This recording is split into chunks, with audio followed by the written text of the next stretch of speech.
Jama'a assalamu alaikum, sunana Muhammad Rabi Mustapha kamar yadda kuka sani. Barkanmu da sake kasancewa da ku a daidai wannan lokacin a wannan channel mai suna Dan Crypto TV. A bidiyon mu na yau, bidiyo ne mai matuƙar amfani wanda duk wanda ya tsaya ya kalli wannan bidiyon daga farko har ƙarshe zai ji daɗin sa domin zai amfana da shi ƙwarai da gaske. A bidiyon mu na yau, bidiyo ne da muka zo za mu yi muku bayani akan Pi Network, wanda a wannan bidiyon mun zo ne domin mu nuna muku yadda ake gudanar da KYC a cikin Pi Network. Kamar yadda kuka sani, jama'a da dama ana ta turo musu KYC, wasu sun san yadda za su yi, wasu kuma har yanzu ba su san yadda ake ba. To sai muka ga ya kamata mu kawo muku wannan bidiyon domin ga waɗanda ba su taɓa ganin yadda ake ba, ko kuma suke tunanin in an turo musu ya za su yi, domin su ga yadda ake yi. Shi yasa muka ce bari mu yi wannan bidiyon. Kasancewar a yanzu haka, ko in ce a shekaran jiya, kusan mun yi wa kusan account guda biyu KYC wanda muna musu kuma instant a nan take aka karɓi duka wannan account ɗin gaba ɗaya, kowanne muka yi passing na KYC. Shi yasa muka ce to yanzu tun daga wata damar ta samu, ga wani account ɗin namu an ƙara ba mu damar KYC, bari mu ɗan yi muku misali da shi domin ku fahimci yadda tsarin abin yake. To abu na farko da za ka yi, misali kana buƙatar a ce kana da Pi browser, wanda a cikin wannan Pi browser ɗin ta cikinta ake bi a je a gudanar da shi wannan KYC ɗin. So abu na farko da za ka yi, misali za ka iya shiga ta cikin Pi Network ɗinka, wanda kamar ni yanzu misali bari na muku misali. Yauwa, kamar yadda kuke gani gashi nan na taɓa wannan Pi Network ɗin nawa wanda nake so da yi KYC ɗinsa misali. Gashi nan yana buɗewa. Kamar yadda kuke gani gashi nan za ga account ɗin ma duka ba a wani jima sosai da buɗe sa, za ka ga adadin Pi ɗin da muke da shi. To abinda za ka yi shine, dama idan sun turo ma da KYC irin wannan notification ɗin da suke turowa, da ƙasa za ga sun ce ma open Pi browser misali. To kai tsaye misali kamar mu yanzu babu haka a nan wajejen, amma already mun riga da mun san cewa wannan account ɗin an turo masa da KYC. To abinda za mu yi, za mu taɓa nan. Idan muka taɓa nan wajejen, kun ga Pi browser ɗin mu, za mu yi clicking a kai. Duk da ba wai lallai sai mun biyo ta nan ba, idan muka ga dama za mu iya koma cikin Pi browser ɗinmu, ba wai lallai sai mun biyo ta nan ba, kawai dai mun biyo ne domin mu nuna muku. Misali za mu zo mu taɓa nan inda aka sa sign into Pi browser. Bayan mun riga da mun taɓa, za mu ga gashi nan kai tsaye ya yi directing ɗinmu into Pi browser. Gashi nan kai tsaye za mu zo mu taɓa nan inda aka sa KYC Pi. Gashi nan za mu ɗan jira. Kasancewar wajen yana da ɗan nauyi dai haka na shiga, shi yasa ma kusan dama ba sa ba da KYC ɗin gaba ɗaya, ko kuma in ce ba su ba da KYC ɗin gaba ɗaya ba, saboda loading da nauyi da wannan ɗin nasu zai riƙa yi. To kamar yadda kuke gani gashi, type or select country from your ID, za mu yi clicking a kai, wanda bayan mun riga da mun taɓa, za mu zo mu sa Najeriya a nan wajejen.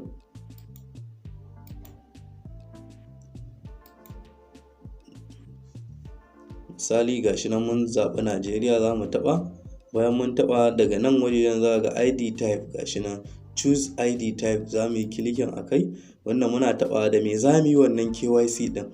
Ga abubuwan da suke nuna mana: driver license, premium link slip, national ID card, gashi nan passport. To kai tsaye mu za mu zo mu yi clicking akan wannan na ukun, gashi nan za mu taɓa, wanda bayan mun taɓa za mu zo nan wajejen. Wa'innan bayanan duk za mu yi clicking domin mu ciccike su, kawai mu ce mun yadda. Gashi nan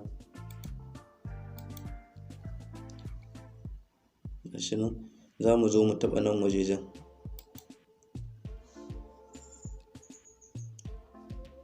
To kai tsaye bayan nan wajejen, gashi nan za mu zo mu taɓa nan mu yi next kawai. Gashi nan bayanai ne, za ku iya tsaya ku karanta, amma kasancewar ba ma son bidiyon ya tsayi, shi yasa kawai za mu wuce wajen. To daga nan ƙasa za ka gashi nan I am ready ɗin nan, abinda suke buƙata a nan wajejen, wannan ID ɗin da za mu ɗauke shi ya kasance, misali a wajen da za mu ɗauke shi ya kasance waje ne wanda yake da haske, kamar yake da isasshen haske dai misali a wajejen. wanda suke bukata. To kai tsaye dai kai idan ka tashi already ka yi kokari ka ɗau hoton national ID card ɗinka. Idan ka ɗauke shi a waya gaba da baya, to dama bayan ka ɗauka to kawai yana cikin wayarka. Duk sanda ka tashi suka turo ma da KYC, sai dai kawai ka shiga ka je ka yi selecting, ba wai ka ɗau hoton ba a take a wajen, saboda zai iya yiwuwa lokacin da za su turo ma inda kake babu isasshen haske da dai sauransu, ko kuma maybe ma baka tare da wannan national ID card ɗinka lokacin da za su turo ma.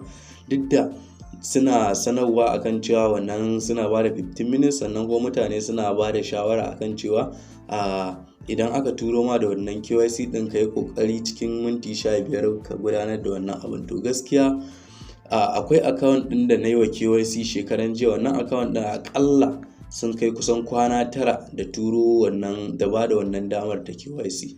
Aƙalla ya kai kusan kwana 9 sannan muka yi KYC na wannan abin, kuma ba tare da sun cire mana shi ba.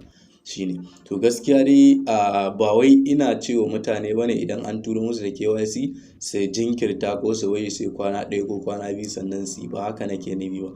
Kawai dai ina sanarwa da mutane ne akan cewa KYC ɗin da ake turowa, mutane suna tunanin kamar iya 15 minutes da wai suke bayarwa. Idan baka yi wa a cikin within wannan 15 minutes ɗin za a ɗauke wannan KYC ɗin. su gaskiya ba haka bane ba. Shine yakan wuce 15 minutes. Shine kawai dai ina yin bayani ne kan mutum ya yi tunanin cewa idan ya wuce 15 minutes kawai an cire masa. Abinda za ka yi shine za ka dawo cikin file browser ɗinka ka taɓa wajen KYC. Idan ka shiga za ka duba, idan ma sun cire ma za a gani, idan ba su cire ma ba ma za a gani. So account na farko da aka fara turo mana KYC, to a wannan account ɗin gaskiya shi ba mu yi KYC ɗinsa ba, wanda kuma already sun riga ma sun daɗe da cire wannan damar akan wannan account ɗin. So kamar yanzu misali zan zo na taɓa nan wajen inda aka sa I'm ready, zan taɓa allow. To daga nan abinda za mu yi shine za mu je mu ɗauko daga nan, za ga gashi nan add front, ga nan front photo. Za mu yi kilikin akai, wanda idan muka taɓa kai tsaye ta ina za mu yi adin ɗinsa. Shin direct za mu ɗau wannan hoton daga kyamarar wayarmu a daidai wannan lokacin da muke wannan KYC ɗin, ko kuma already muna da shi a cikin wayarmu? Idan muna da shi a wayarmu kai tsaye za mu taɓa files,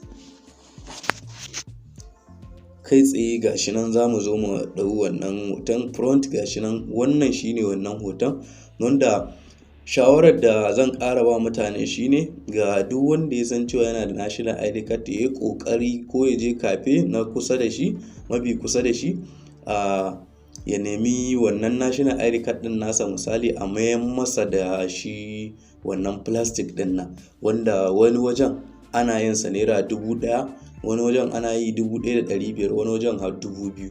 Ya danganta da inda ka je gaskiya. Shine amma kuma sannan kuma ya danganta da kalar da za a yi ma. Duk da dai kusan abun ma duk kusan abu guda ne, amma dai akwai bambanci na price gaskiya, akwai bambanci na kuɗi. Shine to kamar mu yanda kuke gani, wannan da za mu yi amfani da shi shine fitar da shi aka yi, wanda aka fitar da shi kuma ba wai asalin plastic aka mai da shi ba, yana nan a into PDF ne ma.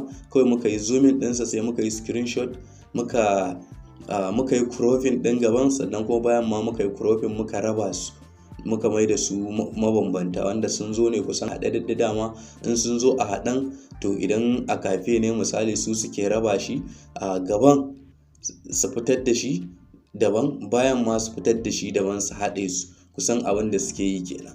So gaskiya wannan PDF ɗin shi ma za ka iya misali, idan ka san wani wanda yake yi, ko da online ne, ka tura masa kuɗi da tracking ID, wanda idan ka tura masa za a fitar ma da shi, za a turo ma da shi into PDF. So mu da shi ne muke amfani a haka, kuma muna yi suke karɓa gaskiya. Shine kamar yanzu misali ga wannan, bari ku gani misali, duk da dai za ka ga na ɗan rufe hoton gaskiya saboda tsaro.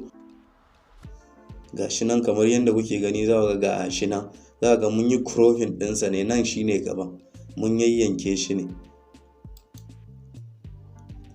Kai tsaye za mu taɓa misali, gashi nan idan hoton ya kasance ba a daidai yake ba, ko a karkace yake, ko a wannan, za ka iya zuwa ka taɓa nan wajen domin ka gyara zaman hoton. Kun gani? Yauwa kamar mu gashi a haka muke son tsayuwarsa, kai tsaye za mu zo mu taɓa nan inda aka sa add back photo, za mu taɓa. Bayan mun taɓa za mu ƙara koma files, kai tsaye za mu ƙara taɓa nan wajejen wannan shine bayan, kamar yadda kuke gani. Bari mu taɓa muku gani, za ku ga bayan nan to a haɗe yake zuwa, bayan yana ƙasa gaban kuma yana daga sama, amma kuma a haɗe yake zuwa. So mu ne muka yi cropping, muka cire gaban daban, muka cire bayan daban domin mu zo mu ɗaɗɗora musu shi kamar yadda suka buƙata. So za mu yi clicking a kai gashi, wanda shi ma in zamansa bai ba za ka zo ka sassaita shi, za ka taɓa nan wajen ka gyara shi kamar yadda kuke gani. A haka ake buƙatar tsayuwarsa kamar yadda suka yi mana misali gashi nan daga nan waje. So kai tsaye za mu zo mu taɓa nan inda aka sa next step ɗin nan, za mu yi clicking gashi nan. To kai tsaye daga nan wajejen za mu zo mu za mu sa ga nan first name gashi nan, wanda shine given name, ma'ana sunanmu da yake kan wannan ID ɗin. ID card ɗin nan gashi nan, to ID card ɗin na mace ne gashi, misali ga sunan da yake kai. Daga nan wajejen kuma wannan middle name ɗin optional ne, dama idan kana amfani da suna biyu baka buƙatar sa, last name kawai sai ka je ka cike shi.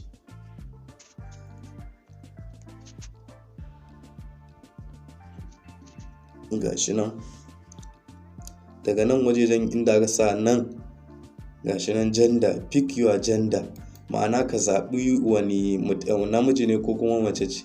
Gashi nan kai tsaye za mu zaɓa nan wajen female. Bayan mun zaɓa daga nan wajejen inda aka sa date of birth, za mu zo mu zaɓi shekaran haihuwa na shi wannan national ID card ɗin wanda ya daidai da shi. Gashi nan misali za mu taɓa nan, wanda bayan mun riga da mun taɓa kai tsaye za mu ja ƙasa, wanda idan muka ja ƙasa za mu zo mu zaɓa gashi nan 2001 gashi. Daga nan wajejen za mu yi clicking akan nan, za mu zaɓi wani wata, gashi nan November ne za mu zaɓa. Daga nan wajejen kuma za mu zaɓi nawa ga wata ga wannan November ɗin nan gashi, za mu zo mu yi clicking a kai misali gashi nan kai tsaye mun zaɓa. Daga nan inda aka sa address line 1, ga nan enter street name and building number. To misali a nan wajejen address ɗin layin ku za ka sa da kuma kamar ko number gidanku haka shine, duk da koda ba ka yi amfani da number gidanku ba, in dai ka sa wannan address ɗin kawai lafiya ƙalau. Kamar yadda kuke gani misali za mu sa rijiyar lemu.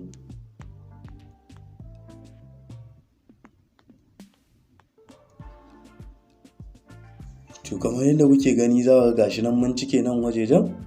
To daga nan address line 2 gashi nan optional ne, bai zama lallai ma sai ka tsaya ka cike ba, za ka iya barin shi kamar yadda gashi mun bar shi.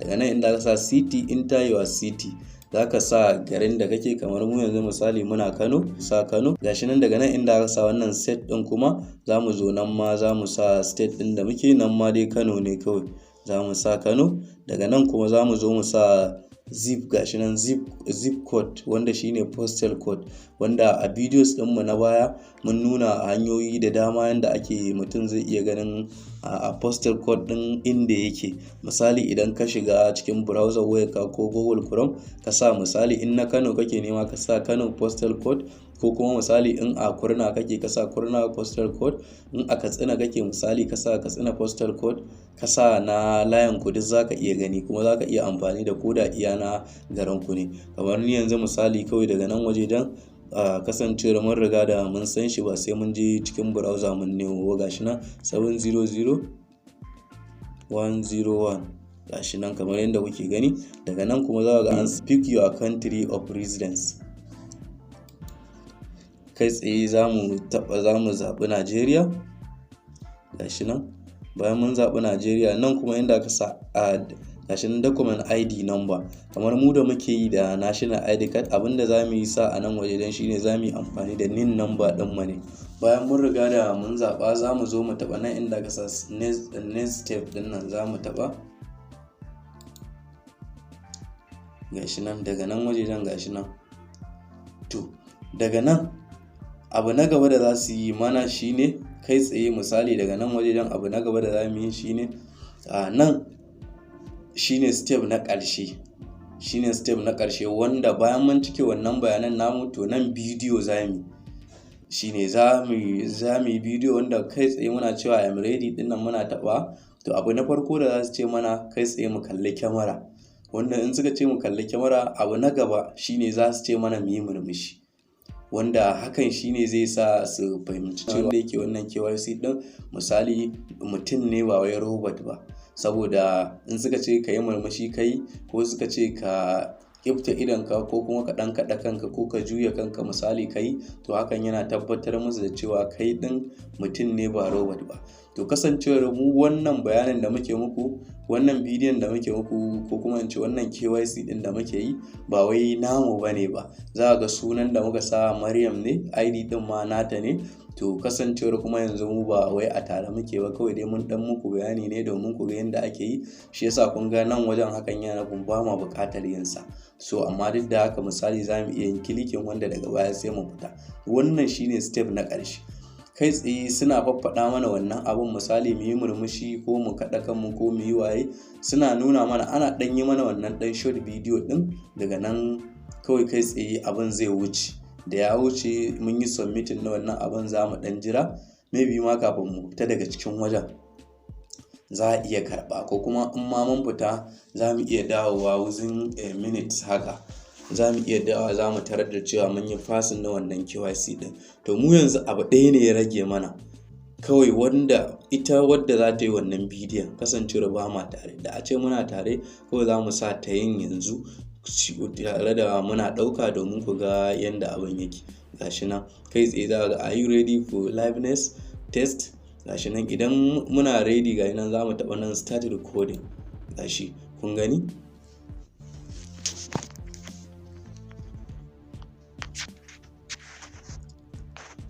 gani, misali daga nan wajen ga abin da suke faɗa mana.